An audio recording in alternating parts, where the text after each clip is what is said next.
สองอ้อยก็เขายำถังเทิมห้าว่าก้นนอกกำผานั่นแห้งเลยไปมาหังซากเหมือนเสียงหนังก้นเฮาในหน้าตาเล่าเลยหางผีบ่มาแตกหนึงหนังหน้าตาสู่แลเฮาในมันตินเล่าหรือ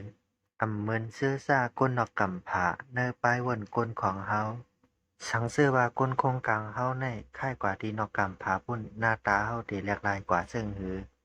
ย้อนเปือว่าลองตั้งใหม่เลยลองตั้งกัดที่ตั้งนอกกำผาพุ่นมันเหมือนในกำฝาเฮา เอาขาบันเหมือนในฮุบทบขาเฮาห้องการก้นขาอุบลาดขาอ้อสังเสื้อว่าโอ้ยก็เอาเขามาเย้าอย่าลืมกดติดตามปันแลดังกดไลค์กดแชร์กดปันหัวใจค่ะเนาะยินจงขอบใจอย่านำค่ะเย้าก็อย่าลืมคอมเมนต์ปันตั้งหันถึงเสกำค่ะยินชมอ้อกำก่อนลืมแบบอย่าลืมเตียกหิงเฮกำค่ะหนังฮือเดมซุ่มขิงขาเข้ายามนั้นเฮาคามากว่าถอมซ่อมกันค่ะ สังเสื้อว่าสูแลเฮานั่นเลยค่ายกว่าดีนอกกำฝาปุ้นหน้าตาสูแลเฮานั่นเตแหลกหลายกว่าซึ่งหือเตไลเล่าหรือสิเก่าห้าเตไลเหมือนซึ่งหืออันว่านั่นเฮาก็มีลองมีต่างเสเตมาใครในโอ้ยก็เฮาเขาเย้าก็เฮามาเนึงกว่าซ่อมกันค่ะกะดีตรงหอบลูกกลางวันอันห้องชื่อว่าสุริยันจันทรามหาจักรวาล เพราะเจิ่งหนังนั้นได้ก่อเขาลับตาเสียแล้วก็ถ่อมอีหลีเข้ามาอ่อนกันขี่หวานบินเซข้ามกว่านอกกำฝาบุญเฮาแลตั้งสู่อันกันกว่าแอวเยี่ยมลูกกำฝาวันอังการซ่อมหนังผู้ค้นคว้าเลยสอบซอกหามาเฮาแลสู่ทัดสร้างกว่าซ่อมกันค่ะซ่อมโดยอันผู้ทัดสร้างผู้ค้นคว้าซอกหาเขานั่นว่าลูกกำฝาวันอังการในมันเหมือนหนังลูกกำฝาคนเฮาอยู่ในเขาว่ามันจำเหมือนลูกกำฝาเฮาในที่ว่าค่ะว่ะ ก้อยหนาว่าลูกกำฟ้าวันอังคารในมันมีหลายเสื้อหลายรองอันแปลกเปลืองกันตั้งลูกกำฟ้าเมืองก้นเฮาในอยู่ผู้ค้นคว้าเขาก็สั่งไล่ทัดสร้างว่าสังเสื้อว่าก้นเฮาในกว่าอยู่ก็ดีลูกกำผาวันอังคารพุ่นบอกปากปีในสังเสื้อว่าก้นเฮาในไล่ขึ้นก็อยู่เนื้อปุ่นเหี่ยวเฮาก็ได้ไล่ลูบเหมือเหี่ยวก็ไล่กามเนื้อเหมือเขาอะนะ ย้อนเปอว่าเนื้อลูกกำผาวันอังคารนั้นมันมีรองตึดสันมางเลือเซกำฝาเฮานั่นย้อนเปอว่ากะติปุ้นมันมีรองตึดสันเหมือนเจ้งหนังกำฝาเฮานั่นเฮ็ดเจ้งหนังนั้นให้แลตัวเฮาก็ได้ยึดขึ้นสูงอินขนาดก้อยกะว่าอย่าไปพรมดีไซน์ขนาดอย่าทังว่าเฮาคาได้สูงเหมือนเจ้งหนังมังสาเขาย้อนกอบว่าลองหนองตึดสันในเฮ็ดให้เฮาสูงยาวก็ ก่อนเนื้อเฮาซ้ำเตยิดลงย้อนเบิ่เสื่องหนังเงินเฮสุแลเฮาเจไลกินข้าวนำเด้อเสเก่าปุ่นตามุ่นก่อนเนื้อเฮาเตไลใหญ่กุมทิ้งไว้ป้ายอยู่หลีสั่งมาเนื่องเหมือนเสื่องหนังคะเกี่ยวกินน้ำมันก็ห้ำลีอยู่เมี้ยวหนึ่งห้ำเตไลกินนำเด้อเสเก่าเย้าลอมให้ลีไซขึ้นก่อนกำติออกนอกกะไกลเป็ดอะย้อนเปิว่าลองหนองตึดสันลองดูดมันบ่เหมือนได้ลูกกำฟ้าเฮาแล ใส่ขดกวนเฮาในติตกลงทางใต้แห้งยาวก็มันติใหญ่หรือเสียเก่าย้อนไปว่าต้องเฮาก็ได้ควักในค่ายาวก็สืบในมาแทงเฮาคานกันนางหวานบินกว่าแทงลูกกำฝาวันปุดทั้งเสื้อว่าอยู่ในลูกกำฝาเมืองก้นเฮาในยาวก็มุงขึ้นกว่าด้วยลูกลาวปุดปุ้นเฮาได้หันเหมือนเจียงหนังว่าเป็นสีสอมเหมือนเจียงหนังสีเลียดกอโลโลเหมือนเจียงหนังลูกหลนเมินกอโลโล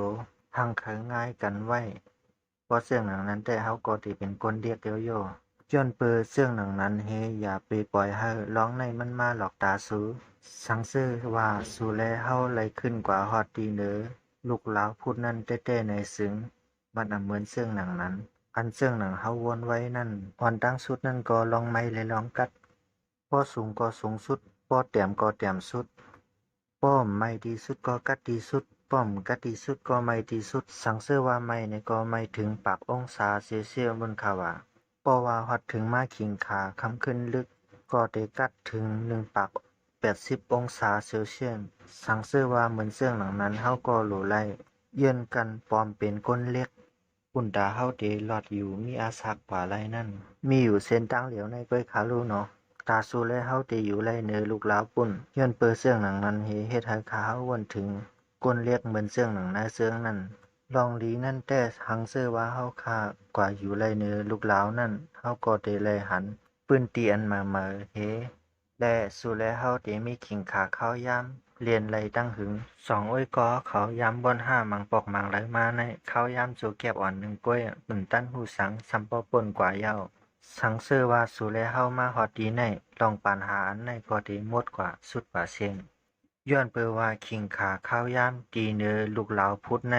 ตีเนอลูกเหลาพุดนั่น1วันในเปียงตานลูกกำฝาเฮา58วันดองดีอันเฮาไหลกว่าฮอดตีเนอลาวพุดปุ่นสังเสื้อว่าเฮาอยู่กะตีเนอปุ่นน้ำหนักเฮาเตยอมลงเลยอำซ้ำเป็นเฮ็ดสังเหมือนเสื่องหนังว่าสังเฮามีน้ำหนัก70 กรัมมือพ้องเฮาอยู่เหนือกำฝาสังว่าเนื่องกะตีเนอปุ่นน้ำหนักเฮาเตยอมลง29 กรัมในคาวาย้อนเปิดว่าลองหนองตึดสันตีเนอปุ่นมันยอมเหลือเสกกำฝาเฮาในเยาก็ลองดีแทงอันนึงห้ำเยาก็โอ้ยก็เขาแล่นไล่เต็มตีกะตีเนอปุ่นย้อนเปิดว่าลองหนองตึดสันในเทแลมันเตสันตินเฮาเอลงเยาก็สู่แลเฮา10 ค่ายกว่าแทงลูกลาวอันหนึ่งเฮาแลสู่อ่อนกันกว่าเป็นก้นเหลิงกะตีลูกลาววันศุกร์สังเสื้อว่าลาวอังคารมาแตกเนื่องกันตั้งลูกกำฝามึงก้นเฮาในสู่แลเฮาก็ได้แลหันว่าลูกลาวอังคารนั่นเหมือนเสื่องหนังปีอ้ายในเกกลางลูกกำฝาแลลาววันศุกร์ขาเป็นพาเพกันย้อนเปิดว่าลาวสุกแลลูกกำฝาเฮาในตั้งใหญ่ขาเคยเพียงกันไว้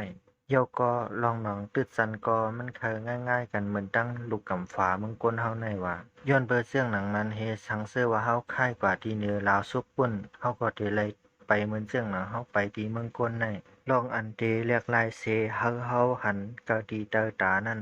นางฝ่ายตั้งนอกสู่แลเฮาเตแปลกเปิงกว่า